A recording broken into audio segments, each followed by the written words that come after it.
ایک جسم جو مہینوں تک خاموشی کی گہری قبر میں پڑا رہا، ایک چہرہ جسے وقت نے اور موت نے مکمل طور پر مٹا دیا۔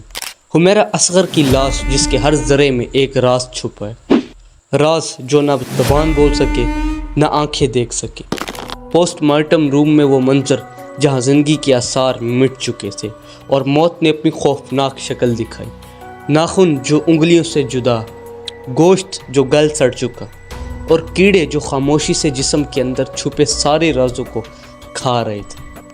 لیکن حیران کن بات یہ کہ کوئی زخم، کوئی تشدد کا نشان نہیں۔ یہ موت ایک پہیلی ہے جو وقت کے ساتھ دفن نہیں بلکہ گہری ہوتی گئی۔ کیا یہ واقعی قدرتی موت تھی یا کوئی ایسا کھیل جسے سمجھنا ہمارے بس کی بات نہیں؟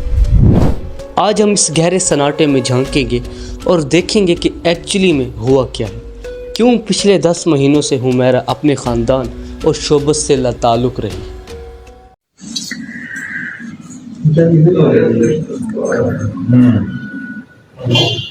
خود ہی مری ہے۔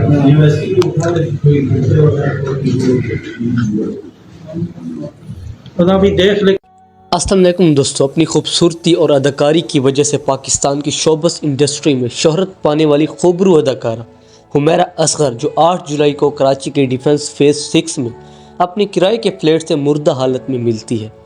حمیرہ اصغر کی موت ایک ایسا پراسرار اور سنسنی خیز واقعہ ہے جس نے پاکستان کی شوبز انڈسٹری اور عام عوام کو حیرت میں ڈال دیا۔ حمیرہ اصغر کی فیملی میں 4 بہن بھائی تھے، جن میں حمیرہ کے 2 بھائی اور 2 بہنیں شامل تھیں۔ ان کے والد ایک ڈاکٹر تھے اور خاندان لاہور میں مقیم تھا۔ حمیرہ کا خاندان شوبز انڈسٹری میں ان کے کیریئر سے ناخوش تھا، خاص طور پر ان کے بڑے بھائی نے ان کے کام کی مخالفت کی اور یہی اختلافات ان کے تعلقات میں دراڑ کا باعث بنے۔ حمیرہ کافی عرصے سے خاندان سے دور تھی اور ان کے والدین اور بھائیوں سے ان کے رابطے محدود تھے۔ ان کے بھائی نوید اصغر نے تو ان کے جنازے میں بھی شرکت تک نہ کی، جبکہ ان کی بھابھی نے بتایا کہ حمیرہ شوبز میں کام کرنے کی وجہ سے خاندان سے کٹی ہوئی تھی اور آخری بار اگست 2024 میں ان سے بات کی گئی۔ حمیرہ کے چچا نے بھی میڈیا کو بتایا کہ خاندان میں کوئی بڑا اختلافات نہیں تھا۔ مجموعی طور پر حمیرہ کا خاندان ان کے کیریئر اور ذاتی زندگی میں اختلافات کی وجہ سے دور رہا، جو ان کے غمگین اور پراسرار حالات کی ایک اہم کڑی ہے۔ دوستو، حمیرہ 7 سال پہلے لاہور سے کراچی منتقل ہوئی تھی اور کافی لمبے عرصے سے خاندان سے دور تھی۔ ان کے بھائی نے بھی بتایا کہ وہ ایک طویل عرصے سے گھر نہیں آئی تھی۔ حمیرہ کا آخری فون کال اکتوبر میں ہوا تھا اور ان کا واٹس ایپ لاسٹ سین بھی اسی مہینے کا تھا، جس سے اندازہ ہوتا ہے کہ موت اسی وقت ہوئی تھی۔ اس کے علاوہ حمیرہ کا فلیٹ رینٹ پہ تھا اور رینٹ کے تنازع کی وجہ سے مالک مکان کے ساتھ جھگڑا بھی چل رہا تھا۔ فلیٹ کی لائٹ اکتوبر 2024 میں بند کر دی گئی تھی۔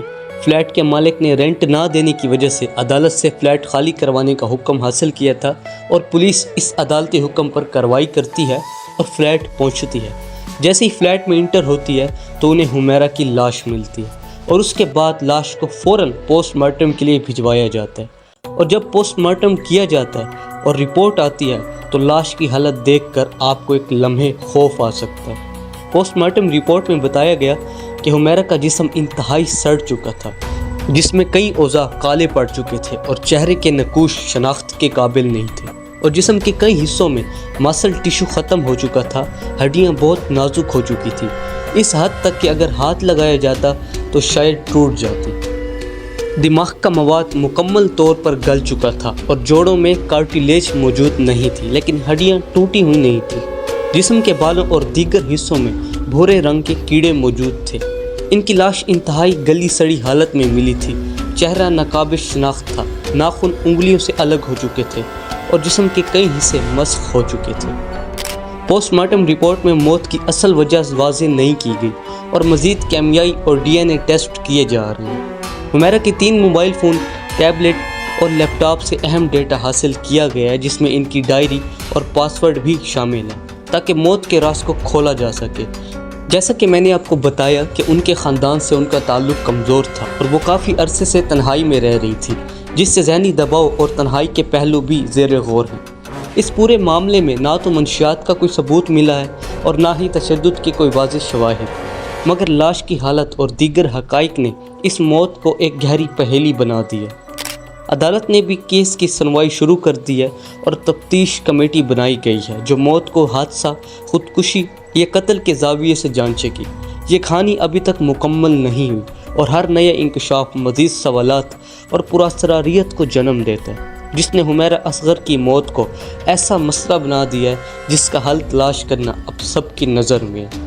دوستوں، اب حمیرہ کی موت ایک قتل تھی یا کچھ اور، اس بارے میں یہ کہنا چاہوں گا کہ سب سے پہلے تو دیکھتے ہیں پوسٹ مارٹم رپورٹ کو۔ جیسے بتایا گیا کہ لاش مسخ شدہ حالت میں ملی ہے، چہرہ تک نہیں پہچانا جا رہا، جسم میں کیڑے پڑ چکے ہیں، لیکن ان سب کے باوجود جسم کی ہڈیوں میں ٹوٹ پھوٹ یا تشدد کے واضح نشانات نہیں ملے، جو کہ طبی موت کے امکانات کو بڑھاوا دیتا ہے۔ اس کے برعکس لاش کے مہینوں تک فلیٹ میں پڑے رہنے اور اس دوران کسی کو اطلاع نہ دینے کا پہلو قتل کے امکانات کو بڑھاتا ہے، لیکن فی الحال ڈی این اے اور ٹاکسیکولوجی ٹیسٹ کیے جا رہے ہیں تاکہ موت کی اصل وجہ کا تعین کیا جا سکے۔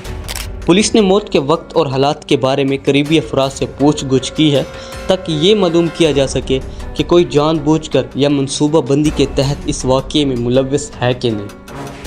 لیکن اب سوال یہاں پر یہ ہے کہ کیوں کسی کو خبر تک نہ ہوئی کہ ان کے گرد ایک لاش پڑی ہے جو کہ 10 ماہ پرانی ہے۔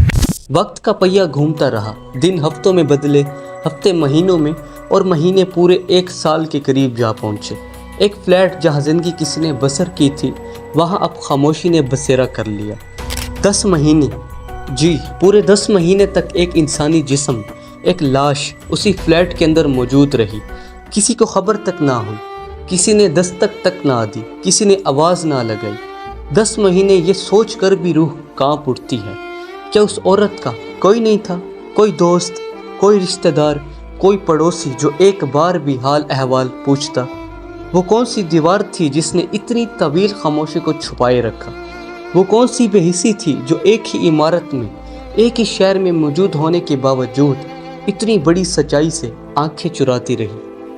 دوستو، فلیٹ کی لائٹ کئی مہینے پہلے بند ہو چکی تھی اور کھانے پینے کی اشیاء کی ایکسپائری ڈیٹ بھی گزر چکی تھی۔ اطلاعات کے مطابق حمیرہ اصغر کے خاندان نے نہ صرف ان کی مدد سے انکار کیا بلکہ لاش وصول کرنے سے بھی انکار کیا، جو خاندانی اختلافات اور جائیداد کے جھگڑوں کی بدترین مثال ہے، جس نے ایک انسان کی عزت نفس اور زندگی کے بعد بھی ان کی عزت کو پامال کیا۔ اس واقعے نے یہ سوال اٹھایا ہے کہ معاشرے میں ایسے افراد کے لیے کون ذمہ دار ہے جو تنہا رہ جاتے ہیں، جو بے سہارا رہ جاتے ہیں؟ کیا کوئی نظام یا کمیونٹی سپورٹ موجود ہے جو ایسے حالات سے بچا سکے؟ یہ سماجی طور پر ہم کس طرف جا رہے ہیں؟ پہلے عائشہ خان، بعد میں ثنا یوسف اور اب حمیرہ اصغر، کل کون ہوگا یہ علم نہیں۔ 10 مہینے کی خاموشی، ایک لاش کا ہے یہ قصہ، اور ہم سب جو اس خاموشی کے گواہ بنے۔ اس لاش کی کہانی ہمیں یہ سکھاتی ہے کہ انسانیت کی موت بھی کتنی دردناک ہو سکتی ہے۔ اب وقت ہے جاگنے کا، بدلنے کا اور اس خاموشی کو توڑنے کا، ورنہ اگلی کہانی کہیں آپ کی یا میری بھی ہو سکتی ہے۔